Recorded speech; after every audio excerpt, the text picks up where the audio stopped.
Finally, I have decided to share my lessons on Cebuano writing, especially news writing in Cebuano language, here on my personal YouTube channel. The modules I am sharing here are from the lessons when I had my teaching job at the University of San Jose Recoletos in Cebu City from 2007 to 2012. Mass communication and journalism students, this is for you. Radio broadcasters and journalists in the Visayas and Mindanao areas who are writing news in Cebuano or Visayan language, you can also use these lessons here. I will be producing one lesson after another and upload here on my personal YouTube channel. So please subscribe this channel and like the alert button to remind you of new videos. If you notice under the title of this lesson, there's a subline, a true story. Yes, indeed, the lessons here were based from errors that I had heard from various newscasts on radio and TV, and some I'd read from newspapers. Hence, the title of this lesson, Mga Sayop sa Pagsulat o Pagsibya sa Cebuano. The first lesson is about translation. Once upon a time, I've encountered the sports news with this line, Mupatid karong Domingo ang Abuites Football Cup, diha sa. Okay, so since I was really in doubt that the word mupatid is a literal translation, so I looked for the English version of the news, which reads, The Abuites Football Cup kicks off this Sunday at the... So the word mupatid was from kicks off, but was taken out of context since kicks off means begin or start. The Cebuano version just translated the word kicks, which is patid. Cebuano should not be translated literally, so here's the right one. Magsugod karong Domingo ang Abuites Football Cup diha sa. So instead of mupatid, use magsugod, which is the right translation of kicks off. Relax the Cebuano rule for numbers. So in our examples, the numbers and figures on the left side should be read in English. 1, 2, 3, 4, 5, 6, 7, and so on and so forth. The second column are the Cebuano equivalent of the numbers. 1 for usa for 1, duha for 2, tulo for 3, upat for 4, lima for 5, unom for 6, pito for 7, walo for 8, siyam for 9, napulo or napo for 10. The ones in yellow color that is enclosed in parentheses are the adapted words from Spanish. So, uno for 1, dos for 2, tres for 3, cuatro for 4, cinco for 5 or 5, seis for 6, siete for 7, ocho for 8, nueve for 9, 10 for 10. So, the Spanish version of numbers are also used in oral conversation and even in the formal, news writing. When you're listening to a Cebuano newscast, there will be no problem in digesting numbers in Cebuano if it is not more than 10. So we can also use that adapted words from Spanish. But if the numbers are already more than 10, then listening to it will be a little complex since the equivalent Cebuano words are at least 3 words. Like 11, napulo og usa, or the contracted napulog usa. Napulog duha for 12, napulog tulo for 13, napulog upat for 14, napulog lima for 15. 20 and more would be more complicated to absorb. Kauhaan for 20, kahuaag usa for 21, kahuaag duha for 22, katluan for 30, kapatan for 40, kaliman for 50, kaunuman for 60, kapituan for 70, kawaluan for 80, kasiyaman for 90. Then we have usa kagatos, duha kagatos, o tulo kagatos. Now, as I've said, the Spanish words are acceptable. So my suggestion is, if the numbers are more than 10, use the English words or the adapted word from Spanish. The rule is, if it's in numeric, if the numbers are written in figures, then read it in English. That's the rule in writing, in news writing. Or you may write the adapted word from Spanish. So it's easy. 11, 12, 13, 14. And if it's already more than 20 or 30, then it's easy. 30, 40, 50, 60, 70, 80, 90. Okay? So, um, imagine if you write or hear this number, 128. If you translate that to Cebuano, usa ka gatos og kahuhaan og walo. Okay? So, but if you use the Spanish, the adapted word from Spanish, it's better. 128.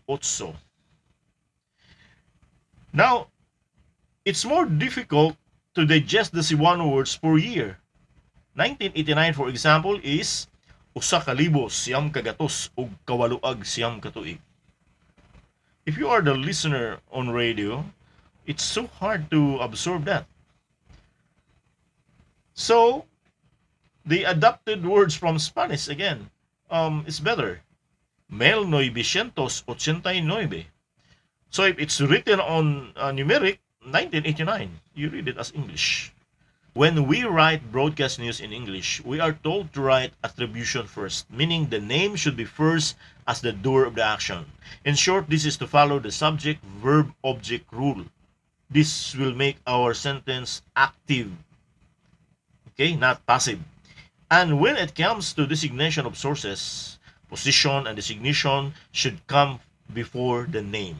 For example, Cebu City Police Director Senior Superintendent Patrocinio Comendador has ordered the manhunt of. Okay? Now, if you're going to translate that into Cebuano, gimando sa hepe sa kapulisan sa Dakbayan sa Sugbo, Senior Superintendent Patrocinio Comendador ang pagpangita sa. So please take note of the first word. It is not the position or name of the source, but it is a verb, gimando. I will explain that later, why gimando, the verb, was first on the sentence. So let's go to another topic.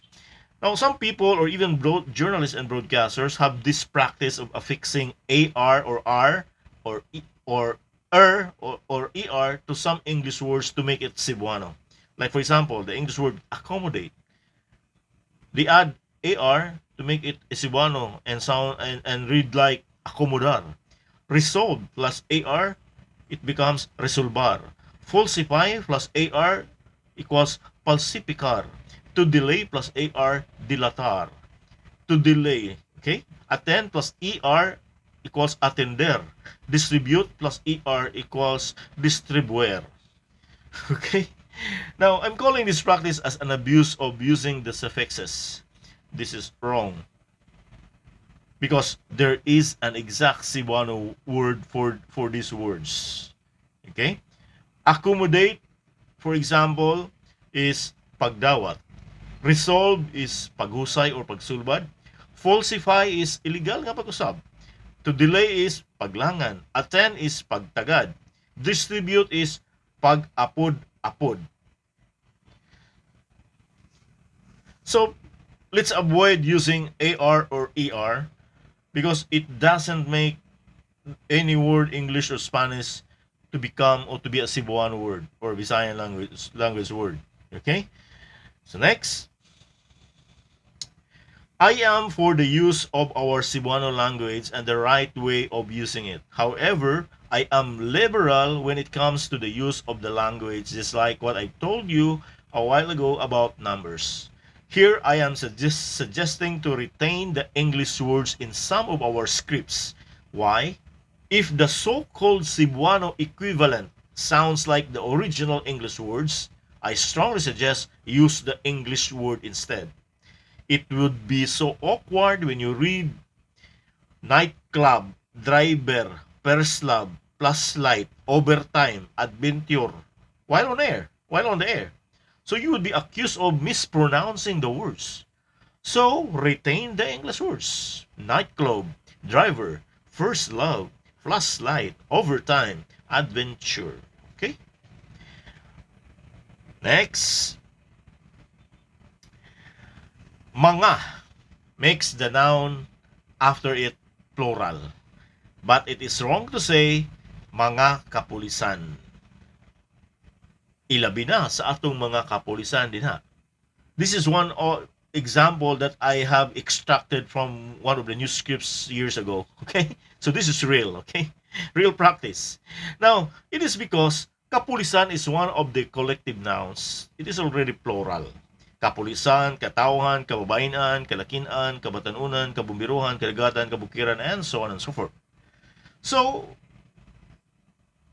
what is right is mga pulis for kapulisan, mga tao for katawhan, mga babae for kababayenan, mga lalaki for kalakinan, mga batanon for kabatanunan, mga bumbero for kabumberohan.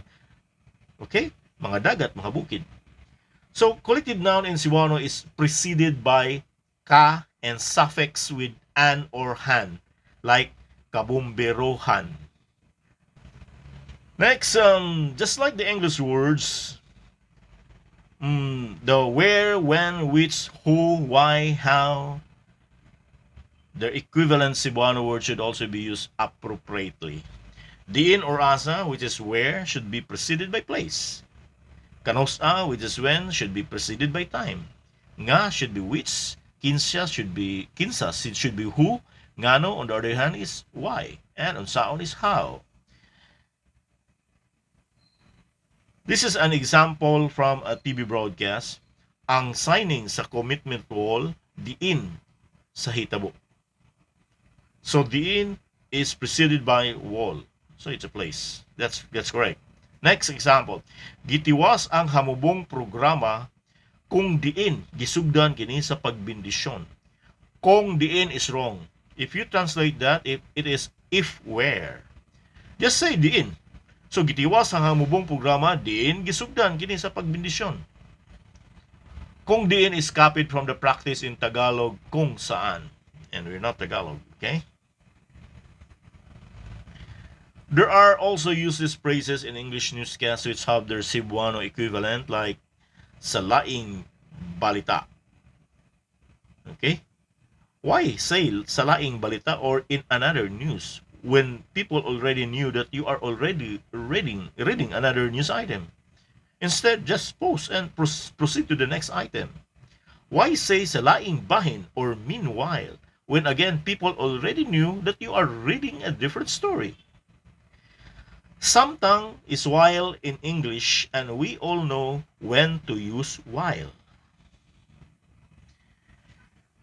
Usa ka nursing student ang nabiktima sa pagpanulis samtang nagsakay og jeep while riding in a jeepney. Next example, aron makuha ang ilang tatakbo ka shirt og election pins samtang ang mga politiko nga andam mo salmot na ginaminamsab og okay. So while here is used to compare what the other person or persons is or are doing samtang ang mga politiko. Okay? Next.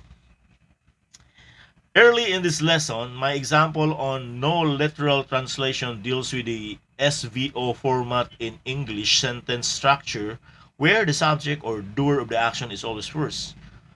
So, like, the British Football Cup kicks off this Sunday at day, but the correct Cebuano translation starts with a verb, magsugod.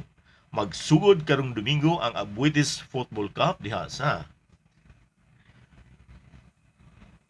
Now, we have two articles here in Cebuano. The left is the SVO format, subject, verb, object format, while the other is in VSO, verb, subject, object format.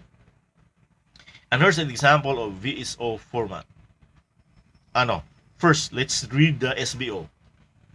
Gatusan ka mga magsisibya sa radyo ug telebisyon ang nagtapok sa labing unang higayon nga Broadcasters Congress. And here's the VSO format. Formal nang gibuksan kagahapon ang kasaulugan sa Broadcasters Month dinhi sa Sugbo. If you notice, I highlighted the verb on its example. The verb in the SVO format comes after the subject, while the verb in the VSO format comes first and before the subject. So to further illustrate that, here's another example in SVO format. I am going to the carbon market. So I is the subject, V going, the verb, and carbon market is the object. Okay? Now, translating that still in SVO format, ako muadto sa carbon market. And that was awkward. Is that the way we speak Cebuanos? No, that's not the way we speak in Cebuano. And here's the VSO format of that sentence. Muadto ko sa carbon market. See? This is the one, the right one. VSO format. This is how we speak. Verb first. Even in Tagalog, verb first also. So why write the news in SVO format like the English language? Let's take a look at more example of news scripts. These are actual news scripts broadcasted years ago. Nasunog ang usa ka tindahan nga nahimutang sa barangay Paknaan niadtong Sabado sa kadlawon. Nadawat sa Mandawi City Fire Department ang alarma alas 12:49 niadtong Sabado sa kadlawon. Hinoon wala kakatap ang kayo sa ubang mga panimalay sa dapit. Human makontrol sa mga bumbero ang sunog. Sunod lang sa usa ka minuto. Gibanabanang mukabat sa 25,000 pesos ang danyos diin gilambigit sa kuryente ang hinungdan sa pag-ulbo sa sunog. So if you check the sentences, it's full of action.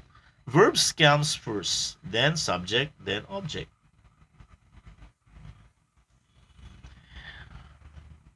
Motorsiklo sa Cebu City Traffic Operations Management of Situm gituhuang gisunog samtang giparada sa may barangay Basak San Nicolas, Dakbayan sa Sugbo. Here the object motorsiklo comes first and became the passive receiver of the action. I highlighted gituuhang gisunog, which is the story of this article. So if I'm going to rewrite this, it would be gituuhang gisunog ang motorsiklo nga iyaha sa Cebu City Traffic Operations Management o SITOM samtang kini giparada sa may barangay Basak San Nicolas, Dakbayan sa Sugbo. So you see that? Okay, next. Like in English news writing, we don't need to write all the time the age of the subject of the story. Nakabsan gayod si kinabuhi si Vedasto Corsiga Jr., 25 anyos, cook sa usa ka Korean restaurant sa Dan Ramos. If I'll remove the age, nakabsan gayod si kinabuhi si Vedasto Corsiga Jr., cook sa usa ka Korean restaurant sa Dan Ramos. Does it change the story? No. Being a cook in a Korean restaurant is more important than he being a 25-year-old. So, walang gamit ang age sa story. Next. This is always a mistake of some radio reporters, even Manila radio reporters will commit this. Ang wa mailhing suspitsado. Emphasis on wa mailhing. Unknown, not identified. But according to the dictionary, a suspect is one who is suspected of a crime. One who is, meaning identified.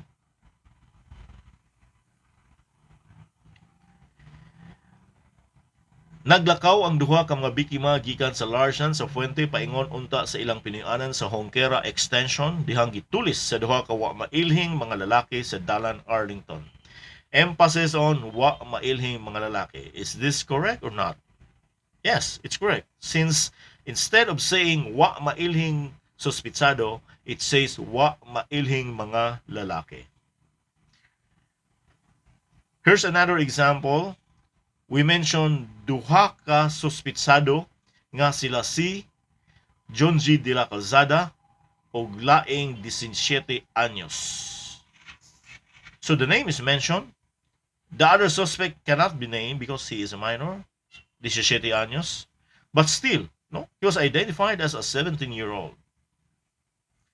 Next, as I've said, I'm liberal when it comes to the use of Cebuano as long as it is not contrary to the rules and when it is for clarity and easy comprehension by the listeners.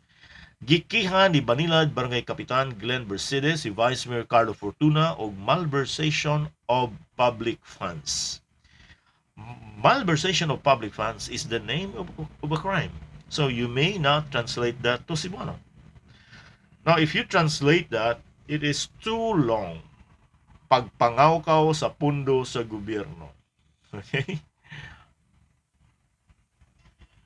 Again, when we write news or when we write the news, it is not a sin to write some words in English or a combination of Cebuano and English, which we call Siblish. Ang mga election officers nga mao ay mo-conduct sa seminar sa mga magtutudlo sa unang quarter sa 2010, nabisi ron ang COMELEC sa nagpadayong voters registration hangtod sa Oktubre 31. Although, you can easily translate that to pure Cebuano, but there's nothing wrong using some English words, especially numbers, as long as it will not sound like konyo. So, we may translate that this way.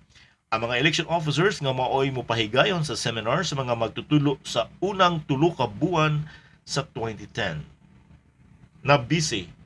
I don't remember the exact translation of the word busy to Cebuano because that Cebuano word for busy is not or has not been used.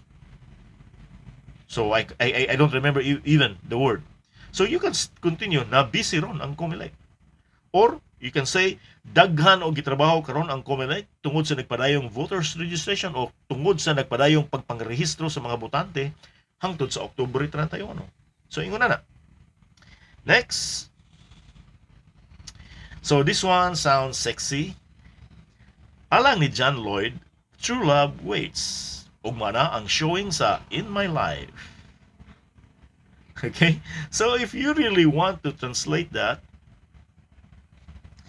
alang ni John Lloyd, makapaabot ang tinuoray nga gugma. Ugma, ipasalida na ang In My Life. But you should not translate In My Life because that's the title of the movie. Okay? Next. This one is a common mistake among millennials and the latest generation. Kai, they don't understand what is kai. Kai is because and usually accompanied with the word tungod. In our example, tungod kai is because. But the next kai has no purpose. You can just omit it and say, ang atong naandan nga pinulungan nasagulan naman di ay og mga banyaga. You see? Wala na siya ikuan, wala nang kai. Young ones usually mistaken kai as a verb is.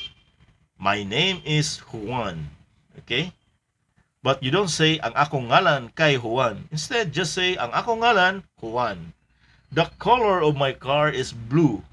Blue ang color sa akong kotse. Okay? Next. Matod pa is vague. So don't use it. News should not be vague. State it clearly. According to some people, matod sa ubang tao. You remove the pa. Or attribute directly. Matod sa akong maestro, matod ni Judge Suerte, according to Judge Suerte. So that ends our discussion for today's episode of the Cebuano 101 here on my personal YouTube channel. Please subscribe and click that alert button so that you will be more informed of the next lesson that I'm going to upload here on the channel. Daghang salamat. Ako si Jun Tariman.